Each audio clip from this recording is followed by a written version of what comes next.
नमस्कार मंडळी, रक्षाबंधन स्पेशल थाळी बनवूयात. सर्वात आधी गोडाचा पदार्थ बनवून बाजूला ठेवूयात. एका गॅसवर दूध चांगलं गरम होते तोपर्यंत दुसऱ्या बर्नरवर तुपात शेवया आणि ड्रायफ्रूट भाजून घेतले. दूध मस्त कमी होत आलं की तेव्हा शेवया ड्रायफ्रूट घालायचे. 2 मिनिटं मस्त मंद आचेवर शिजवल्यावर वेलची पूड आणि साखर घालूयात. त्यानंतर आता पुलावसाठी कढईमध्ये थोडंसं तूप घालून सर्व अशा भाज्या तुपात भाजून घेतल्या खड्या मसाल्यांसोबत. त्यानंतर पाणी निथळून घेतलेले तांदूळ घातले. मंद आचेवर पुलाव शिजते तोपर्यंत इथे पुरीसाठीची कणिक भिजवून घेतली.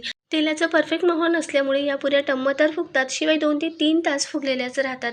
आता पनीरच्या भाजीसाठी कांदा, टोमॅटो, काजू, मगज बी चांगलं तेलात भाजून घेतलं. वाटण तयार करून घेतलं. गॅसवर कढाई ठेवून यात बटर, तेल आणि पनीर, थोडीशी कसुरी मेथीसोबत पनीर चांगलं तळून घेतलं. आता वाटण घातलं, परतवून घेतलं.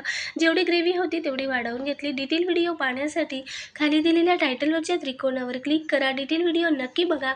चॅनलला लाईक, शेअर, सबस्क्राईब करा. कमेंटद्वारेही सांगा. धन्यवाद.